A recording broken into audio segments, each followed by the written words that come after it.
All right, guys. Welcome everyone to the UBA Power Rankings. My name is Deetrain. I'm joined with fellow UBA competitor Bloodcrawler. Hello, guys.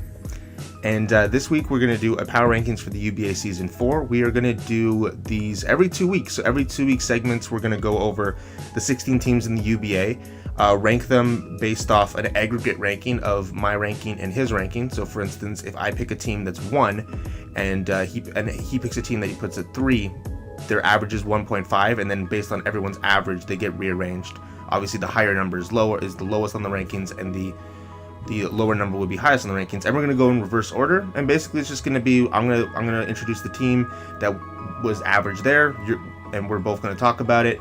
And what do you think about this, Bloodcrawler? How about for when we get to our own teams, the other person just gives all the commentary and stuff like that, and then the person themselves can just throw in some thoughts that they have. But that makes sense? Yeah, that makes a lot of sense. Not really want to talk about your own team because I mean you're quite biased about that, I guess. So yeah, I find that like if you're biased like either way, you might be like some people might be like too good or like too biased, but some people actually are too hard on themselves, in my opinion. And they'll be like negative against themselves. Like they'll try to like put themselves down a little bit to not seem, you know what I mean? Yeah, well, I'm one of those people, so yeah. I'm not. No, I try to be what I can, but yeah. Actually, I think I was objective in ranking myself. But anyway, we'll start with the first. So we're gonna go in reverse order, and we're gonna talk a little bit about the teams. And yeah, so basically the first team is the New York Metagross, who have started off. There's number 16 on the rankings. They have started off with a very slow start, 0-2 with a -8 differential. So they're at the bottom of the league in the standings thus far, and they're at the bottom of the league overall. What are your thoughts on this, their team, Bloodcrawler? I mean, I just expected more from James, honestly, because I mean I'm in another league with him, and he legit like 5-0'd people 5 weeks in a row. So it's just a bit weird to me. Might be going something on in real life or something that he won't be able to prep as hard as normally. But I mean, just a bit weird. He made some misplays, didn't play his best games, but I'm expecting him to pick it up and get some wins there. But for now, I kept him last because I mean he's a good coach, but he hasn't performed so far. Yep. He was in the season. I've heard about him doing decent in the GPL. I was in a season with him last year. This is like the UBA season 3. He improved pretty dramatically from the beginning to the end, and I think it's just like. I do expect a little bit more, but like more importantly, it's just like we can't really be more generous on the ranking because I feel like his prep just wasn't great for either match. Against he brought like 3 Rock Week Mons when 2 of them were Quad Week against the guy who had a Lycan Rock in the first one, which was obviously detrimental. And against me, I mean like his landers wasn't faster than a Mamoswine. And I mean his team is just generally Nihilego weak anyway, so he can't really do much about the teams that he brought. But I don't know. I think my prep got him caught off guard, and completely like kind of whitewashed him there. So like I feel like just for the lack of preparation, that there's nothing better we can do with the rankings. But we both, as we said, expect a little bit more, and we wouldn't be surprised if he turns it around a little bit. Yeah, absolutely. So yeah, we'll see where he goes from here. I wouldn't be surprised if he's 2-2 over the next 2 weeks. So. We'll see where he goes.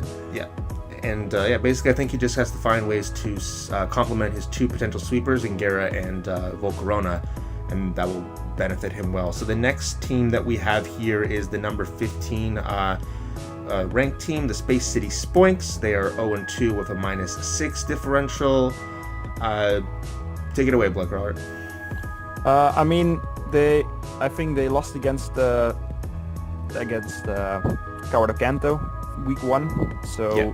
That's last season's champion. So I mean, can't be too mad about that. I mean, he could have might not have won that game, but I mean it was 3-0, I think. So I mean that's nothing to scoff at by any means.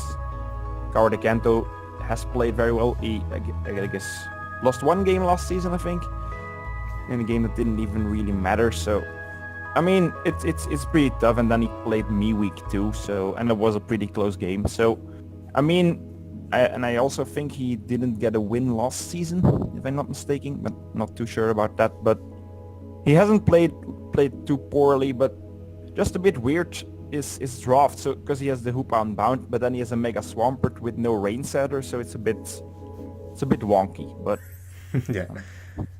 Yeah, I mean, you said it best. Like, his games haven't been too bad of a blowouts or anything like that. But he did actually go winless last season. So, just for past credit, we can't really do much better than that, in my opinion. In my opinion, he's played better than James. So that's why we both ranked him there. But well, he definitely has to prove himself for us to believe that he'll do better. But definitely there is room for improvement. I think there's already been a little bit of improvement from the lower scale of standards that from last season, sort of thing. If that makes any sense. Yeah, it does make a lot of sense.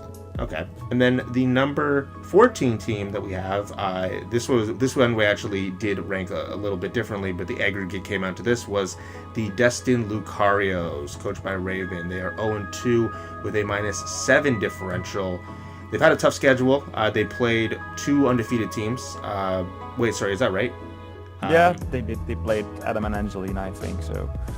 Yeah, they played 2 undefeated teams. So I mean, it's undefeated at 2-0 is not crazy, but like they played good teams. Those two are high in the power rankings. So what do you got to say about this team, Bloodcrawler? I mean, he played pretty well in my opinion. Just their opponents played just that little bit better. I mean, the week 2 game against Angelina, I think he just let his Mega Zam answers get whittled down too easily, and then got swept by it. So, and then week 1 was just I don't really know what went on there. It was a pretty slow game, but Adam just had the upper hand, I felt like, but didn't play bad by any means. So I expect him to be higher up and pick up some wins in the next couple of weeks. One thing I'm a little critical of, I suppose, is if you have a Mega Pinsir on your team, bring it once. Like, he hasn't brought Mega Pinsir once, so it's like. But I think his team slots are condensed, so I can kind of get it, because he has a Rainmon, he has a Tapu Koko, he has a Raichu. So if he wants to bring a Rain Sweeper, Raichu, and Pelipper, that's four Mons. You know what I mean? So I can see why some of his slots are a little condensed. But yeah, I mean, overall he's played really good teams, so it's hard to ding him too much. But like, it's hard to kind of be ahead of a team that has more wins, in my opinion, on a power rankings, especially this early in the season. So we'll see how it goes. Definitely can turn it around, sort of thing. But I think he plays the top team in our power rankings, spoilers, next week. So that should be interesting. Yeah, that'll be a good match, I think. Yeah, but indeed, not bringing a Mega Pinsir if you have it, it's a bit weird. Let's call it that. But exactly. So the next team is the Miami Dolphins, coached by our Master 13. They are 0-2 with a -5 differential. So this was a little bit of a differentiating opinion. But what are your thoughts about this Bloodcrawler? I mean, they lost 1-0, I think, against Angelina with the 6-0 Hitmonlee sweep, I think. So that was, I mean, that game could have gone either way. He controlled basically the whole early game, but then got reverse swept late game, I guess. So makes sense. And then again he played another undefeated team. So it's 2 teams that lost to 2 undefeated teams. So I mean, just I mean, it's interesting, but I expect him to pick up some wins. I've seen him play, and he's not a bad player by any means, so he'll pick it up, I think. Yeah, I think his play was pretty competent in the Angelina game for sure. From my notice of the game against the United that he lost 4-0, the one that he kind of got trounced in, is he was very odd in really aggressive over predictions, which definitely led to like some of that like differential problems, like trying to predict, like I think he iron-tailed a Ferrothorn with a Mega Lopunny, which I understand, like, oh, he might because he was predicting Clefable, right? I'm just pretending. I'm not pretending. I'm just assuming what he's thinking here. But the Ferrothorn had Gyro Ball, and like we never saw leftovers on that Ferrothorn. So what I just thought and I assumed is that it had Choppleberry, which is why like you either might just want to click it or even scout, but it's kind of tough to scout, sort of thing. But like, you know what I mean? Like those over predictions like kind of cost, and there were several of them, like Hidden Power Fires on Incineroars with Primarina. When last week he brought Neil brought an Assault Vest Incineroar, so he might be incentivized to stay in and get damage, especially if it's faster, sort of thing. So just like little things like that, I think cost them in the second game, and they could be things that that could be brushed up on later on. But the first game he played really competently. In fact, it was very close, and I thought he could definitely win. But that him on lead set was very brilliant, and it was just good prep on Angelina's part. Anything else to add? Not really. I think the Ferrothorn play was definitely interesting. I think the Ferrothorn was helmet in the end. I think, but not too sure about that anymore. But yeah, it was an interesting game. A lot of over predictions. So if it was helmet, then forget the Chapel comment. But either way, it's still over prediction. In fact, if you saw the helmet, it's a worse play in my opinion. That's just Well, I think he saw the helmet, but earlier in the game, not too sure about it, but I think he did. And I'm not trying to be critical. I'm just saying those aggressive predictions are part of the reason that that result came as it is. I think the matchup didn't really suggest that would be a 5-0 or it was a 4-0. So I think he could have been closer, and that's actually why I have him ranked the highest of the winless teams. But that's just that. I'm not trying to be critical of the plays. I'm just trying to saying there's a reason that they happen, sort of thing. Anyway, we'll move on to now teams that have a win, which is number 12. The Rose City Rodoms. They are 1-1, excuse me, with a -3 differential. However, they just recently beat the champion, Coward Canto, the Washington Blizzards. They beat them 2-0, and as you said earlier, Coward Canto not only won the league last year, but he was 9-1 in the regular season, and he lost the last game of the season. So very dominant team from last season, and that you earn respect in my opinion for just doing that. But the first week, the Rodoms got trounced 5-0 by the Pidgeys, so it's kind of been a mixed bag. I know I couldn't take the lead there on my analysis. What do you think about the Rodoms, Bloodcrawler? Yeah, I mean it's weird because I do think, judging by the team Coward Canto has drafted, it's less good than last season's, but not too sure about that. But he played well against the Washington Blizzard for sure. But then week 1 he got actually blown back, and I know the Rose City Rodoms and the Portland Pidgeys are friends. They're good friends in real life as well. So that was a grudge match already. But I mean he just wasn't on his game. I felt like he got 5-0 I think. So that's why I got him a little bit lower, just because he made a lot of misplays that he shouldn't have made. So yeah, I'll be very candid about this. I had him a little higher than you actually, but just because of respect of beating Coward Canto. But based off week 1, my opinion wasn't too high on the Rodoms because there were many weird plays in that game. I'm just gonna use a couple examples, but he toxic to Celebi with a Lycanroc, and lost it to Leafster in that turn. But obviously natural cure. He all out pummeling a Togekiss with a Scrafty. So he didn't get punished with Dazzling Gleam on that particular play, but there was and that's just a couple glaring examples. But yeah, he got 5-0'd and very weird plays. So I honestly wasn't expecting much, but against the Blizzards he played really well. He made strategic sacks and was able to preserve his health and played around the threats that Coward had really well. And it was a vast difference. So I really do admire and tip my hat off to such a vast improvement from game to game, which is very admirable, if that makes any sense. Yeah, I mean I played it myself before in GPL, so I know what he's capable of. He drafted some of the same mons, so he's familiar with what some of the mons do. So it was weird, but I think his head might have been somewhere else when he faced the Pidgeys, because they're real life friends and wanted to win too badly or something. I don't know. It was some weird plays there, but yeah, I do not subscribe to that theory at all. I will crush my friends or get my crush by my friends. I don't care. No, but anyway, so yeah, but kudos to beating the champ. Well-deserved win. So moving on, we have the number 11 team, the aforementioned Portland Pidgeys, who have a similar mixed bag. They are 1-1 with a +1 differential. They 5-0'd the Rodoms, and then they got 4-0'd by the Palisades. So take it away, Bloodcrawler. What are your thoughts on the Pidgey season thus far?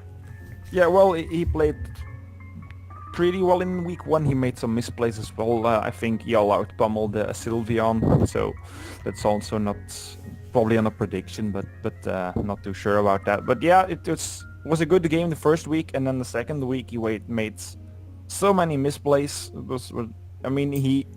He I think he hit like a scald on a Volcanion behind the sub, so giving it health back when it would have died to sand the same turn. So yeah, can't really put him up much higher, I think. Yeah, I mean, like they had a pretty dominant win in the first game, so you got to respect that. And yeah, there were definitely some odd, there were definitely misplays, and they definitely got really trounced in general by the sub strategy. So that's something they got to look out for, basically. But anyway, moving on. I guess I'm going to do most of the commentary here because we have our number 10 team, the Larvatars. How do you pronounce the city name? I don't want to butcher it. Leuven, Larvatars. Leuven? Leuven, yeah. Okay. So anyway, with the Larvatars, I'll do most of it, and then you can respond. But basically, and honestly, there's not like it's you're ranked a little bit lower than some of the one-on-one teams. I mean, you're ranked above the previous two that we mentioned. But just based off your game, there's nothing really bad to say. I thought you actually had a really good control of the first game, but you played the Dynamo Bucharest, who are a defending finalist, and they did manage to pull out the win. But you managed to have a very sound, solid win versus the Snorlax. Sorry, not the Snorlax. With Snorlax against the Spoinks. So 1-1. But overall, like, can't really rank it too much higher, in my opinion, just because against the proven opponent, you lost, and against one of the proven, like an unproven opponent, you won. So it's like some of the other teams that are 1-1 have better wins, I guess. But overall, it's been solid, and I'm curious. I am curious to see what happens later. And before you just add any comments, I have one question. Did you have that pulverizing pancake on Snorlax? Yeah, I did. I use it as well. So then week 2. Yeah. So you should have clicked it just to like make it look cool. I clicked it week 2. Week 1 I didn't have it. So no, week 2 you did click it. Yeah, I did click it on Rotom, and it died. Oh. So.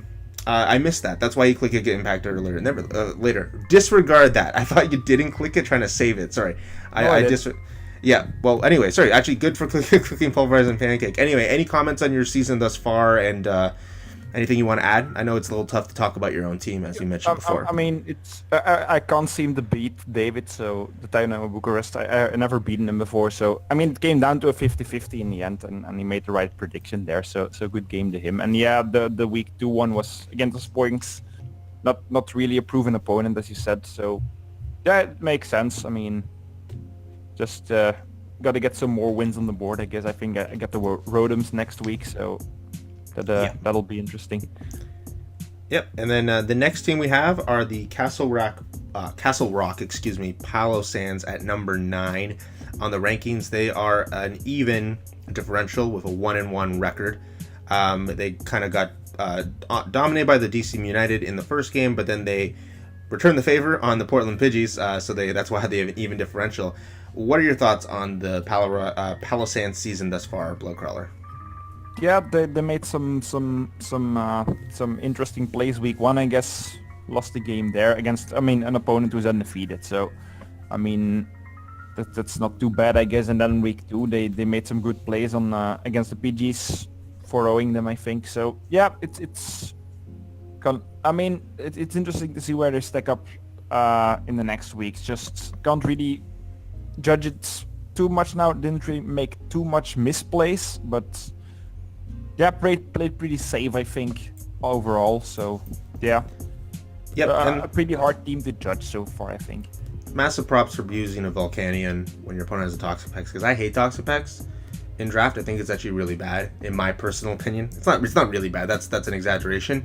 Yeah, Volcanion, Sub-Volcanion is an awesome way to abuse it, especially, and Volcanion's good in a lot of matchups, but that matchup was really good. It was a little odd to have a Mega Dancey with Calm Mind as your win con in week 1. Not that that's a bad thing, but when your opponent has a Mega Medicham, you better be able to get some sub somewhere, or else it's not going to work because Bullet Punch. But overall, nothing, again, as you said, you can't really ding him too much for the first loss, even though it wasn't close at all. But he really prepped well in the second win, so that's really good. So overall, we're excited to see. The next team we have is the number 8 team. I'm going to let you do the talking here, because that's the Pittsburgh Celesteelers, my team. We're 1-1 with a 0 differential. Same thing. We got 5-0 week 1, 5-0 week 2. What are your thoughts on my season, Bloodcrawler?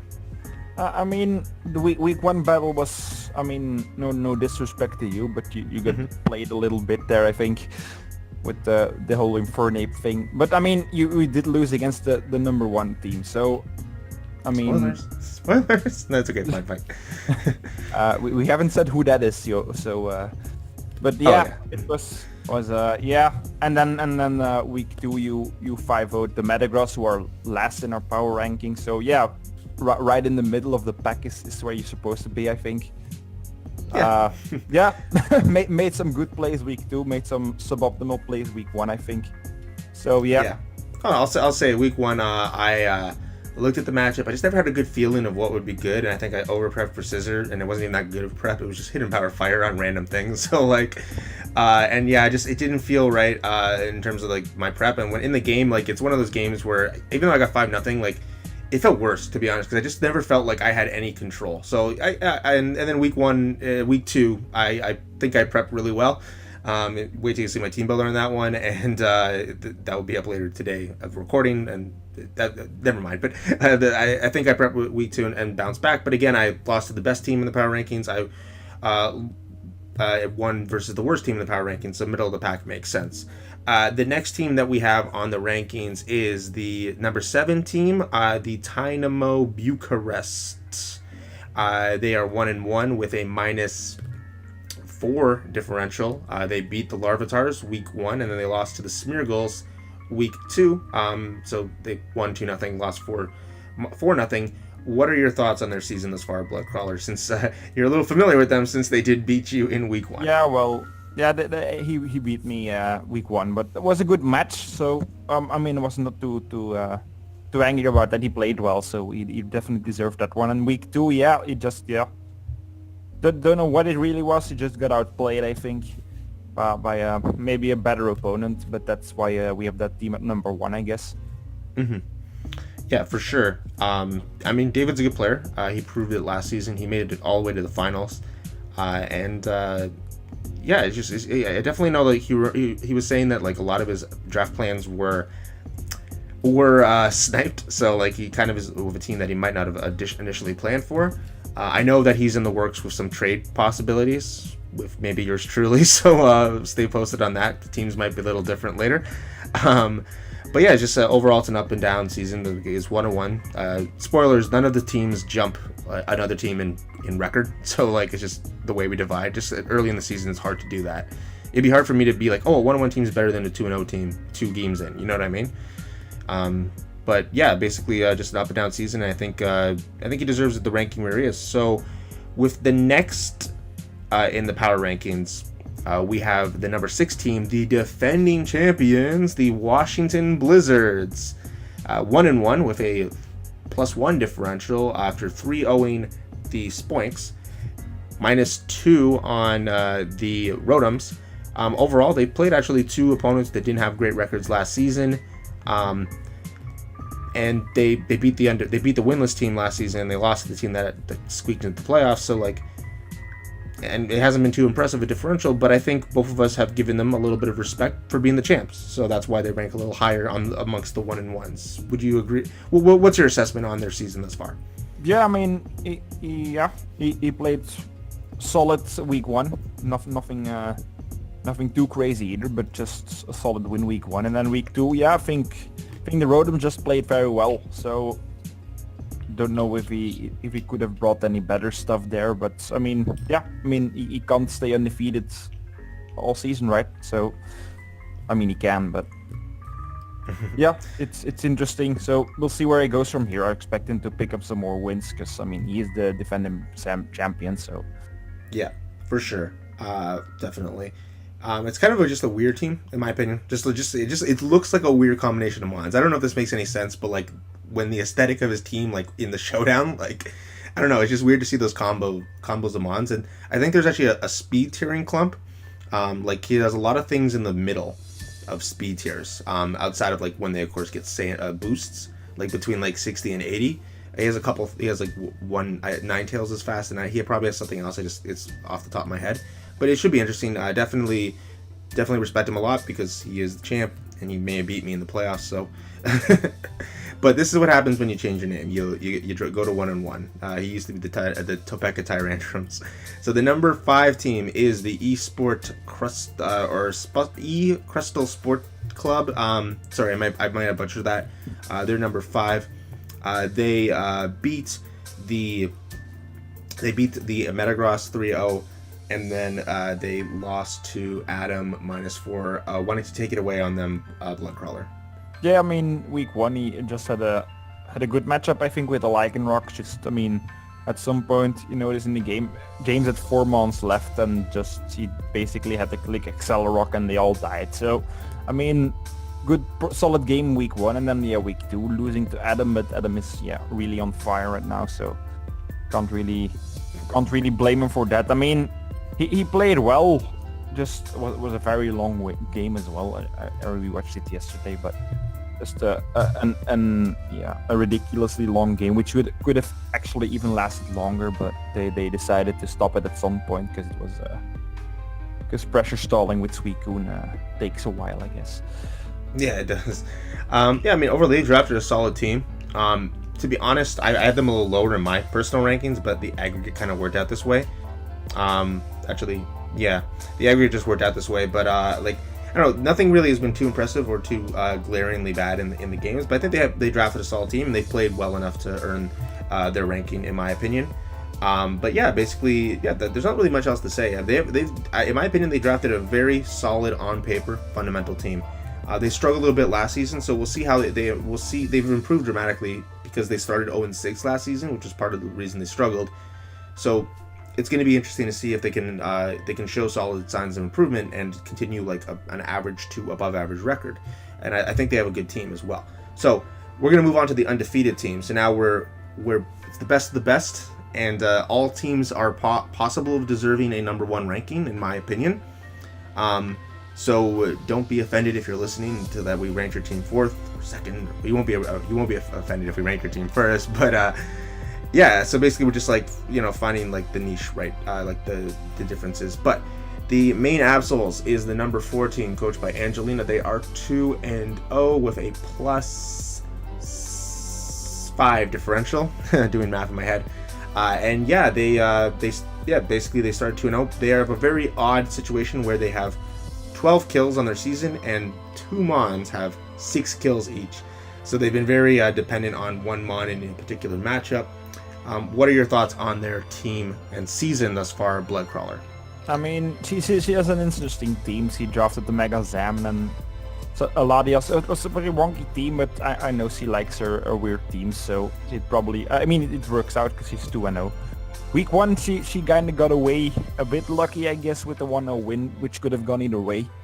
But I mean, she still reverse swept her opponent with the Hitmonlee. So I mean, she played well. She's 2-0 and she deserves it. But yeah, week 2, as we said before, with her, when we talked about her opponent, the Mega Zam matches just got whittled down too much, and the Mega Zam got 6 kills. So yeah, that thing is just a monster. So yeah. Yeah, exactly. I mean, it shows versatility that she can win some type of either type of matchup, and has like some creativity in terms of finding a reverse sweeper like that. Like that's impressive to get. It's impressive to get a kill with Hitmonlee, in my opinion. I'm joking. I'm not. I don't like Hitmonlee personally, but that she showed why it's good, I guess. But yeah, basically some of the other undefeated teams have been a little bit more impressive. But again, this is like splitting hairs, right?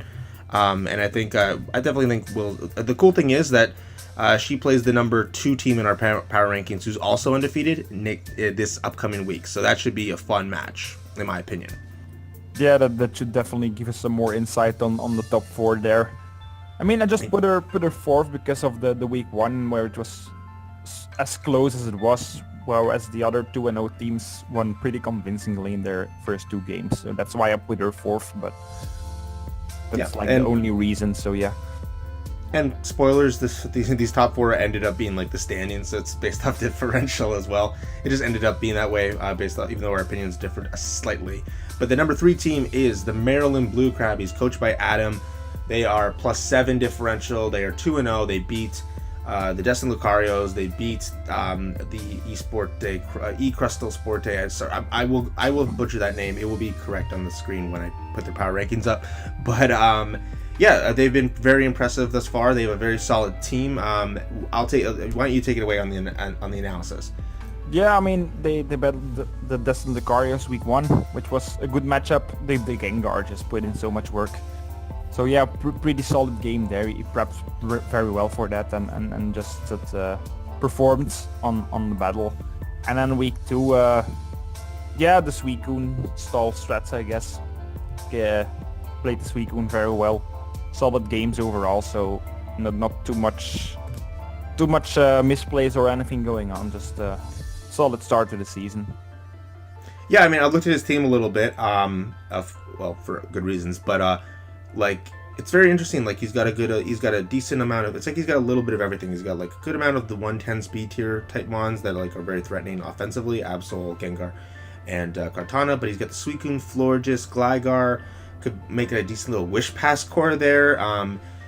It's definitely a very versatile team, and it's good that he built that +7 differential, because like he's gonna get a loss in week 3, so it's just unfortunate that his differential will drop, but he gave enough cushion so that it's good. I was smack talking because I'm playing him next week. Yeah, I'm playing him in week 3. Very, very dangerous smack talk, but I want it public. Anyway, there's not much else to say. Really solid. He actually started 0-2 last season with a -8 differential, so he literally almost reversed his fortunes But if last season he started 0-2 and he finished 7-3, which means he went 7-1 afterwards. So he doesn't want to reverse that. that would be a 3 in, I guess there's a couple more games this season, but that would not be a good season. So hopefully he just reverses that part. But that's a very good start, and much deserved respect. Our number 2 team, the DC United, coached by Neil. They have a very even type of record. They are 2-0 with a +8 differential, 2 4-0s. And I looked at their kill leaders, and literally it's like they spread the wealth. Like, so many mons have 2 KOs, not more. Just like a bunch of a lot of versatile, like Medicham has 2 KOs, Seismitoad, Ferrothorn. So basically I'll let you take it away on this Bloodcrawler. Yeah, I mean, he played 2 solid games, and as you've said with the kill leaders, just shows how well he's playing all of his mons, I guess. Getting all of them kills, so no real 2 mons that have 6 kills there, but just spreading the love all across the board. Just outplaying his opponent, and 2 solid games. Nothing... Yeah, he played very well, so only up from here, I guess. Don't really know what he did last season, but he's playing very well, so... I'll give you some insight on what he did last season. He went 8-2 in the regular season, and he had a +35 differential. He lost a 1-0 game and a 2-0 game, and he just routinely got 4-0 wins. He specializes in sweeps. He 5-0'd me, so I remember that. So he lost in the first round of the playoffs. Got up with a 1-0 loss. So if you look at it, his aggregate record was 8-3. He also 4-0'd Coward Kanto, by the way. It was the last game of the season, blah, blah, blah. But if you look at his aggregate record with the playoffs, it was like 8-3 with a +34 differential. So he's a differential king. So don't be surprised if he continues to put up 4-0s. He plays he plays kind of like solid with his overall builds, in my opinion. And he has a couple sweepers usually. Actually, this team has a little bit less of a sweeping potential, but it exists. Like with the Mew, I'm interested to see what he can do with the Mew. It kind of swept the first game. Only picking up 2 KOs, but it's still cleaned up. So our number 1 team in the power rankings, the consensus number 1 is the Seaside Smeargles, coached by Very. They are +9 in differential, and they beat the Celesteelers week 1, my team, 5-0. Let's move past that. But week 2, he also beat the Dynamo Bucharesti 4-0. And that's a +9 differential. He beat 2 semifinal teams from the previous year, the finalist. Very impressive. It's just overall, he's a newcomer into the league. You beat 2 playoff teams, and not only playoff teams, but teams that made it to the semifinals. one that made it to the finals, and you beat them convincingly. I don't see anything that makes me I don't see any reason why anyone could really dispute the ranking. But give me your thoughts on the ranking for the Smeargles. Yeah, I mean, he 4-0 and 5-0 to playoff teams from last season, so yeah, he played very well. Don't think he made any mistake in his 2 first games. Mm-hmm. No, haven't really. I mean, might have been some mistakes, but don't know his exact sets and stuff. But I mean, he played, yeah, very well in the first 2 games of the season, so he deserves to be number 1. He's the other 2 teams have gotten a win as well so far, so he it's not like he has beaten a team with no win so far, so he has definitely proven himself. So yeah. Yeah. So I mean, there's not much else to say. I think we should talk a little bit more because like we talked a little bit more on some other teams. But yeah, like kudos to you, Barry, if you're listening. But yeah, like your team is solid, and you've done well so far. So hopefully he keeps it up. But like definitely good at first impression. You would agree with that, right? Yeah, definitely. Yeah. So just a recap of the rankings, just quick. This from 16 to 1: the New York Metagross, the Space City Spoinks, the Destin Lucarios, the Miami Dolphinis, I'm reading this wrong. Sorry. The New York Metagross, the Space City Spoinks, the Destin Lucarios, the Miami Dolphinis. I guess that was right, but the next one was wrong. The Rose City Rotoms, the Portland Pidgeys, the Laverne Larvatars, the Castle Rock Palosands, the Pittsburgh Celesteelers, the Dynamo Bucharesti, the Washington Blizzards, the Esporte Crustals, the Maine Absols, the Maryland Blue Crabbies, the DC United, and the Seaside Smeargles. So overall, that's the power rankings, and we're also just going to do a quick rundown of the current top 10 of the UBA MVP. I'm just going to bring it up and then just go through the list, and then you can give me some thoughts on that. And yeah, just because MVP rankings are fun. But basically, right now, the season, the rankings are very similar to the actual standings, so there's not much to go over the standings. But in the UBA top 10 MVPs, going from first in the KO leader, actually we'll go 10 to 1. There's a tie for 9th with Alolan Sandslash and Suicune with 3-0 in their differential in KOs. 8th is Mega Scissor 3-0, and then 7th is Gengar 4-1. A tie for 6th is Nihilego and Komao, both 4-1. For those who are wondering, the third tiebreaker is games played, so if you play more games, you're higher, even though you might have the same differential and KOs. The 4th is Infernape, 4-0. Manaphy is number 3 from your team, 5-1, plus 4. And number 1 and 2 are both occupied by the main Absols. That is Mega Alakazam, number 2, with a 5-1 differential, and 6-1 for a plus 5 differential, and Hitmonlee 6-0 with a plus 6 differential. Any thoughts on the MVP, very early MVP rankings thus far? I mean, some very hard-hitting and scary mons in there. Yeah. I mean, it's usually the passive mons that get there. Yeah, well, I mean, Suicune is just, it's Suicune, so...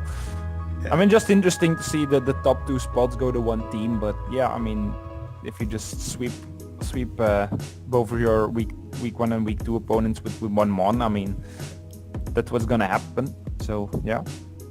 Yeah, for sure. I mean, like, Hitmonlee is very surprising, but these are all pretty, like, capable mons, like a Manaphy, an Infernape, an Nihilego, Mega Scissor. It's not Gengar. Like, these things are usually in KO leaders and stuff like that, so Mega Alakazam especially. But yeah, overall, very exciting in my opinion. So, overall, any other thoughts before we close out the power rankings? Anything else you want to add about the season or anything like that? Yeah, not really. I mean, it's gonna be a good one, I think. Some solid matchups. So yeah, we'll see where we go from here. Exactly. Interested to see where the teams stack up in about 2 weeks. So. Yeah, for sure. So yeah, we'll go over these every 2 weeks, same format sort of thing.